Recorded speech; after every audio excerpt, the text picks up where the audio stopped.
Hypersensible, c'est la question que vous vous posez en ce moment. Vous vous demandez si vous êtes hypersensible, si c'est possible de l'être en étant un homme. Vous avez du mal avec vos émotions, vous avez du mal avec les émotions des autres, elles vous envahissent. On vous demande de vous endurcir, de ne pas être aussi émotif ou émotive. Et puis, vous aimeriez savoir comment arrêter ces émotions, comment être plus serein, comment vous endurcir. Voilà, moi je vous propose dans cette vidéo de vous expliquer ce qu'est l'hypersensibilité, quelles sont les forces d'être en étant hypersensible et quels sont les challenges que vous allez rencontrer. Alors pour commencer, qu'est-ce que c'est l'hypersensibilité? Alors on se pose à mon avis la question d'être non hypersensible en premier lieu parce que quelque part il y a une souffrance. C'est s'imposer dans un monde quand on a des particularités comme celle de l'hypersensibilité, c'est loin d'être facile. Donc l'hypersensibilité avant tout c'est physiologique. C'est-à-dire que c'est pas quelque chose qu'on choisit, on est avec. D'après les récentes études, c'est quelque chose qui est présent chez tous les enfants, notamment les nourrissons seraient tous hypersensibles, dans le sens où ils seraient tous avec des sens très affûtés pour pouvoir capter ce qui les entoure et aussi déterminer quelle est la présence qui va pouvoir les aider à survivre, hein, parce que nourrissons, on a déjà cette question de la survie. Et donc, en grandissant, certaines personnes, on peut dire qu'elles perdent cette hypersensibilité, tandis que d'autres la conservent. Donc l'hypersensibilité, ce serait faux de croire que c'est une mauvaise maturité du cerveau. C'est juste que ce fonctionnement est conservé à l'âge adulte. C'est physiologique, donc ça se traduit notamment au niveau du seuil d'activation de votre système nerveux. C'est-à-dire que pour quelqu'un moyennement sensible, normalement sensible, entre guillemets, un stimuli moyen va avoir une réaction moyenne de son système. Tandis que pour quelqu'un d'hypersensible, même un stimuli moyen peut provoquer une réaction qui est plus intense. Donc, c'est quoi ces stimuli? C'est notamment ceux qui concernent les différents sens. Donc, le goût, l'odorat, la vue, le toucher, l'ouïe.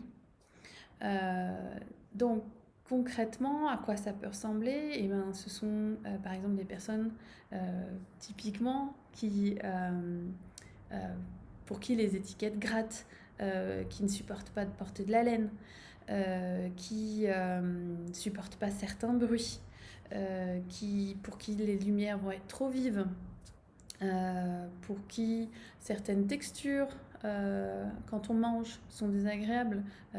Par exemple, moi, tout ce qui est viande crue, pendant très longtemps, c'était très compliqué, c'était une texture que je ne supportais pas.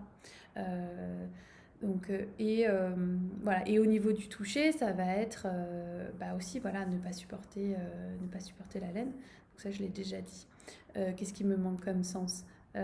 Au niveau des odeurs, oui, effectivement, il y a aussi une hypersensibilité au niveau de l'odorat, c'est-à-dire qu'on va sentir des odeurs plus intensément, des odeurs qui ne dérangent pas, vont être très inconfortables.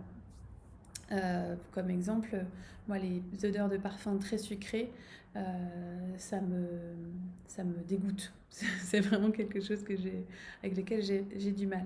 Alors, pris individuellement comme ça, on ne peut pas dire que ce soit une hypersensibilité. C'est-à-dire que si on est juste dégoûté par la texture de certains aliments, ça ne va pas suffire à dire qu'on est hypersensible. Et on peut être, c'est ça aussi toute la magie du cerveau, c'est qu'on peut être hypersensible d'un ou plusieurs sens. C'est-à-dire qu'un va être peut-être plus exacerbé que les autres, ou ça peut être deux ou trois, ça dépend des personnes. Voilà, donc ces sens sont plus en effervescence, ils sont plus facilement pris par les informations qu'ils captent. Donc voilà, donc l'hypersensible capte plus d'informations de son environnement. Donc ça va avoir comme conséquence qu'il y a plus d'informations à filtrer, à enregistrer. Mais ce sont aussi des informations qui vont vous être utiles. Souvent, les personnes hypersensibles ont une grande intuition, ont cette capacité à percevoir des choses qui semblent invisibles. C'est-à-dire que pour le quidam, ces sens ont peut-être capté, mais déjà filtré l'information et elle va être mise de côté. Alors que l'hypersensible va conserver cette information quelque part. Donc, quand un hypersensible est bien à l'écoute de soi, il a aussi cette intuition. L'autre chose qui est très utile dans cette hypersensibilité, c'est l'empathie. C'est cette capacité à ressentir les émotions des autres. Voilà, un hypersensible ou une hypersensible va être capable de capter l'ambiance d'une pièce, l'ambiance d'un groupe, les émotions de la personne qui sont en face d'elle. Et ça peut être justement très perturbant parce que voilà, on peut être envahi par ces sensations-là.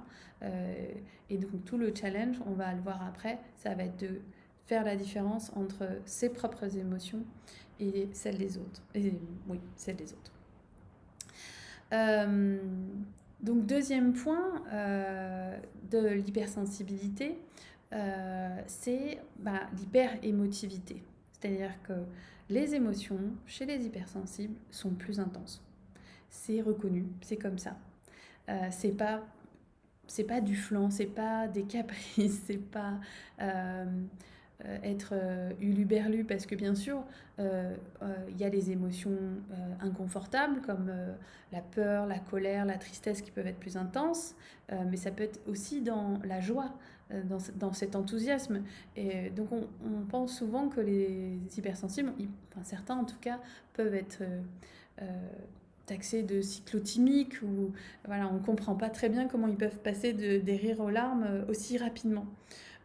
Mais tout est plus intense et c'est pas parce que la colère n'était pas juste ou que la joie n'est pas profonde que on passe d'une émotion à l'autre aussi rapidement.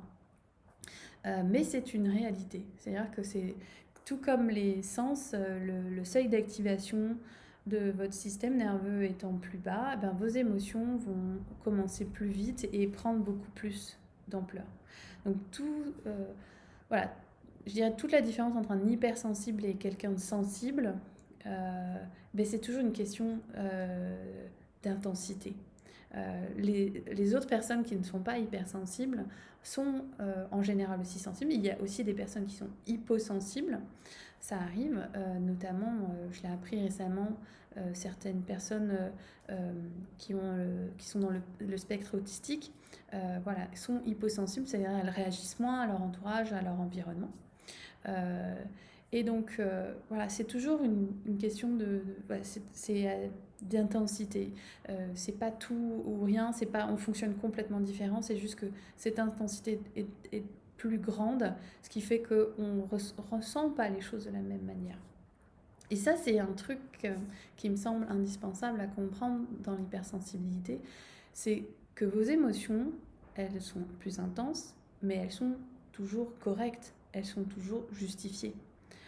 C'est pas parce que vous vous sentez mal que c'est pas bien de se sentir mal. C'est qu'il y a une raison qui fait que vous vous sentez mal et que vous le ressentez plus fortement que les autres. Et ça, vraiment, moi, ça a changé ma vie de comprendre que mes émotions étaient justes. C'est ok de se sentir triste, c'est ok de se sentir en colère, c'est ok de se sentir angoissé. Et après, voilà, l'un des challenges, ça va être de comprendre ce que cette émotion est en train de transmettre comme information. Parce que une émotion, ça reste une information de notre cerveau, de notre corps. Voilà, donc l'hypersensibilité, il y a ces deux aspects-là. Il y a l'hypersensorialité et l'hyperémotivité. Si je résume et si je passe assez rapidement sur le sujet-là. Ensuite, quels sont les atouts, hein, deuxième point, quels sont les atouts de l'hypersensibilité?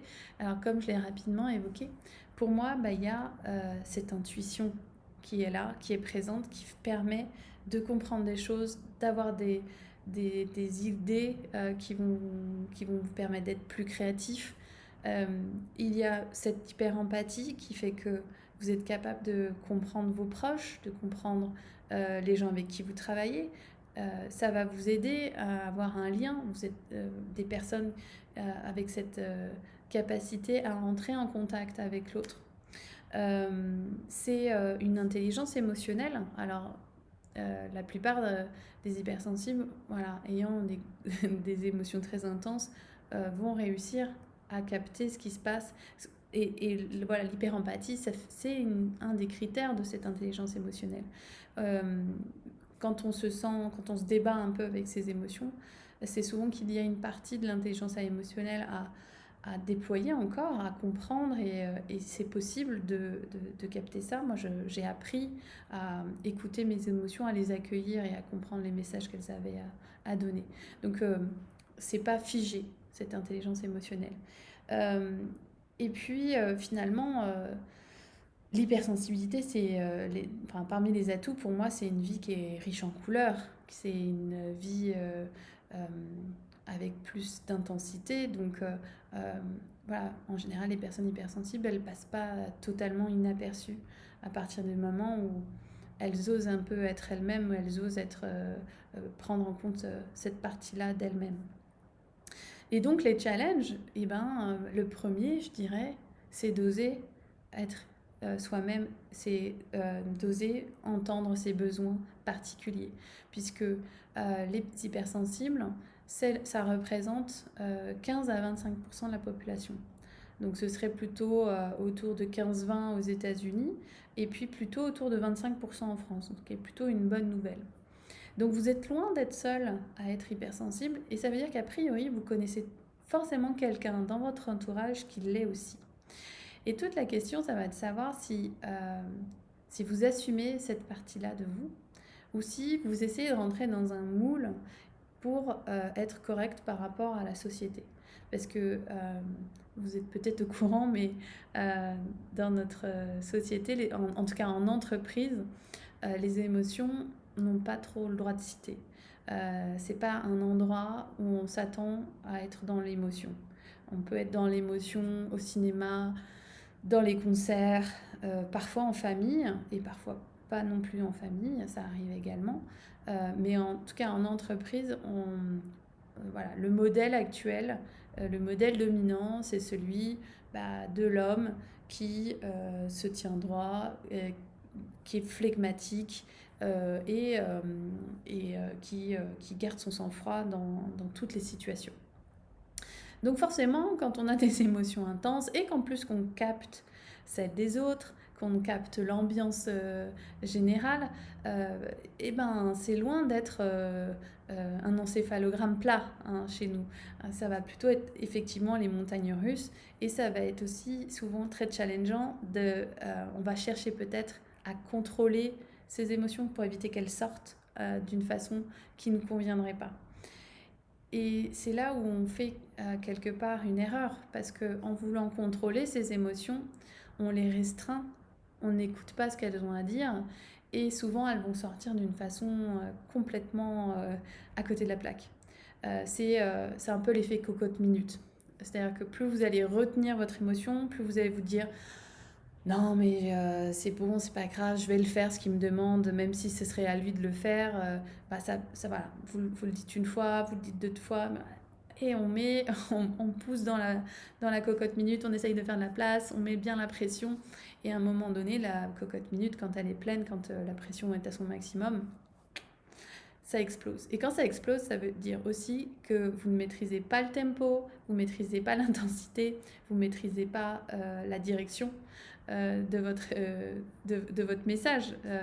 Et donc votre message peut être complètement disproportionné, la façon dont vous réagissez est complètement disproportionnée par rapport à la situation. C'est-à-dire que peut-être que votre mec, ça fait 10 fois que vous lui dites, que vous avez envie de lui dire de, je sais pas, ranger ses chaussettes, et puis la 11e fois que vous passez devant, vous allez lui hurler dessus alors qu'il s'agit juste de chaussettes. On est d'accord, hein, c'est pas la fin du monde. Sauf que là, vous en pouvez plus, et que cette émotion, elle n'a pas pu se décharger au préalable. Donc voilà, un des challenges fondamentaux pour moi, pour les hypersensibles, ça va être d'apprendre à écouter ses émotions et de comprendre quel est le besoin derrière chacune de ces émotions pour pouvoir prendre soin de soi, prendre soin de ses émotions. Le deuxième challenge, c'est un peu lié aussi aux besoins. C'est-à-dire que vous avez cette capacité, vous avez ces antennes, vous avez cette hyper-empathie qui fait que vous captez l'extérieur, vous captez ce qui se passe pour les autres. Et beaucoup d'hypersensibles que j'ai pu rencontrer sont des personnes qui finalement ont cette capacité à prendre soin des autres, à faire plaisir aux autres. Ils savent ce dont les autres ont besoin, ils perçoivent ce qui pourrait leur faire du bien et donc peuvent vivre leur vie en étant complètement orientés vers les autres, au point de s'oublier, au point de ne pas comprendre, de ne plus être en contact avec leurs propres besoins.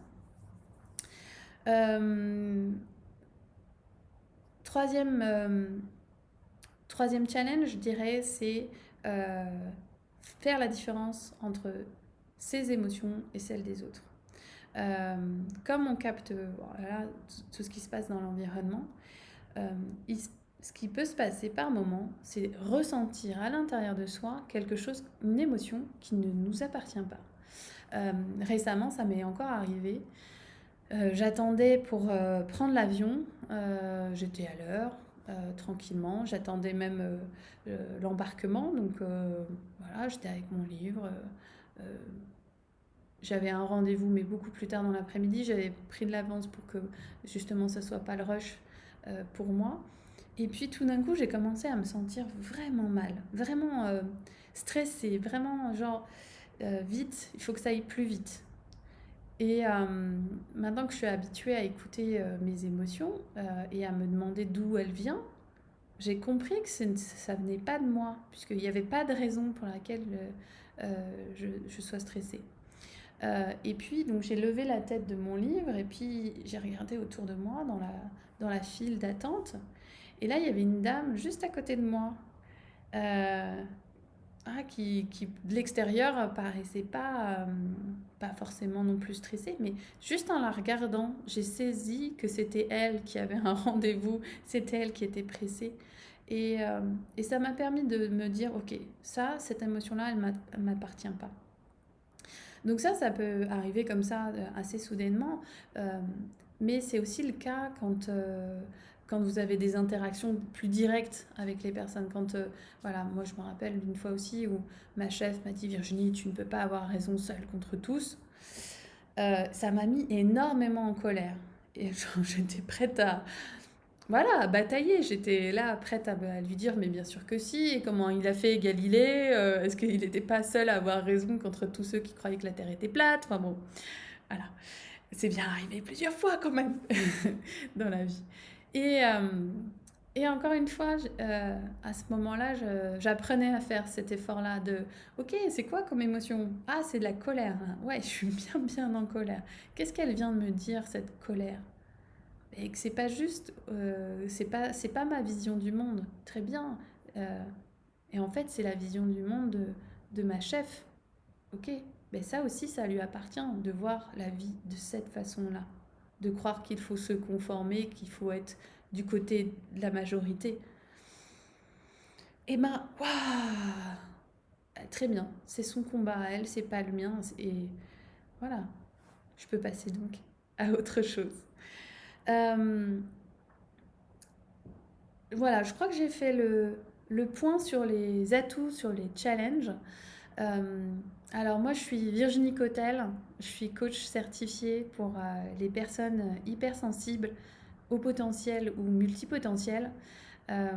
J'accompagne ces personnes-là à comprendre leur fonctionnement, à devenir leur priorité et à créer la vie dont elles rêvent vraiment. Et aujourd'hui, j'ai déjà contribué à la vie de 80 personnes à créer cette vie dont elles rêvent vraiment. Et si l'hypersensibilité, c'est un sujet qui te touche, que tu as besoin d'en parler, que tu as besoin de faire des changements dans ta vie pour enfin ne plus subir tes émotions, mais pouvoir avoir ce recul dont je te parle et enfin choisir les choses et ne plus les subir, créer cette vie qui te conviendrait vraiment à toi en étant toi-même, et ben moi je t'invite à prendre rendez-vous pour une offre dans une séance de découverte. C'est un lien qui sera en bas de la vidéo et voilà, je serais ravie d'échanger avec toi. À très bientôt!